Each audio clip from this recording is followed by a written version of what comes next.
O fútbol sala español leva anos pedindo a berros unha transformación. En marzo de 2026, esta petición materializouse nunha reunión histórica en Las Rozas.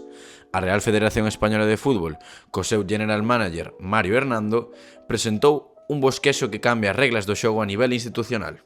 O obxectivo é deixar atrás a desconfianza herdada de anos anteriores e pasar a ter unha marca propia. Desaparece a primeira división tal e como a coñecemos, para dar o salto á Liga Prime Futsal, un nome que busca profesionalizar máis o produto e atraer novos retornos económicos.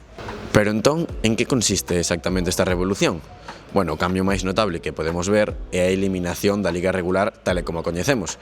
A partir de agora, o torneo dividirase en dúas etapas diferentes, un pouco ao estilo sudamericano. Con esta nova revolución, haberá entón un torneo de apertura e outro de clausura, onde cada un coroará un campeón con plaza directa para Europa.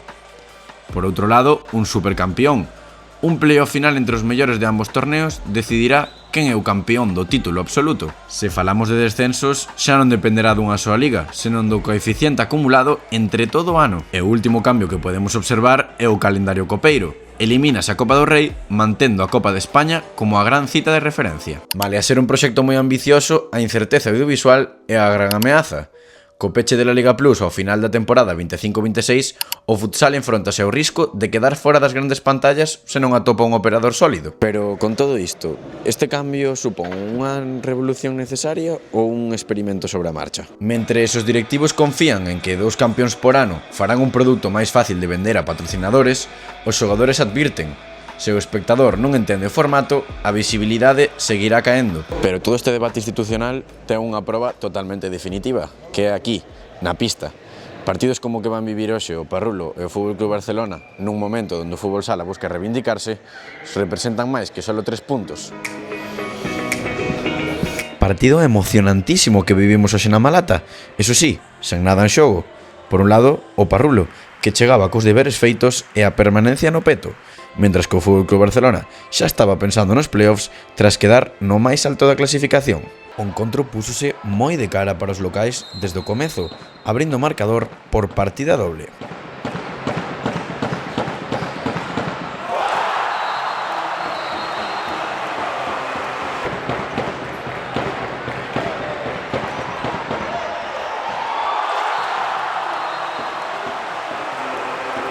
Por contra, os culés parecía que entraran no partido un pouco adormecidos, cometendo incluso erros fora do común, pero nunca máis lonxe da realidade, xa que, minutos despois, sería Touré o encargado de recortar distancias no marcador.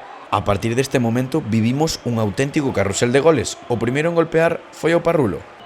Pero despois, tras unha gran contra de Touré, finalizada por Juanjo Catela, e un golazo de Fitz, chegaríamos ao descanso con tablas no luminoso.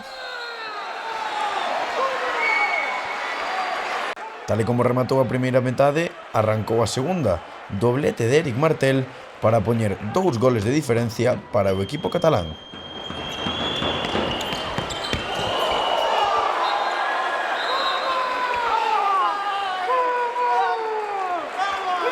Un par de minutos despois, chegou a resposta dos ferrolanos, que parecía que activaba de novo a Malata.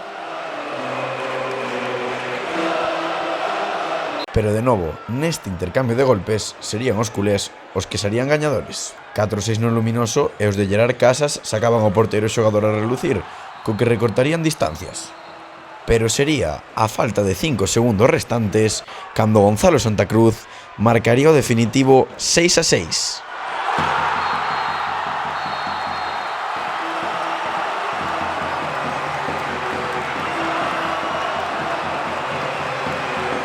Aquí onde realmente se decide o futuro do deporte, na capacidade de atraer público, xerar espectáculo e converter cada partido nun produto atractivo tanto para os afeccionados presentes no pabellón como para os espectadores que o seguen desde a casa.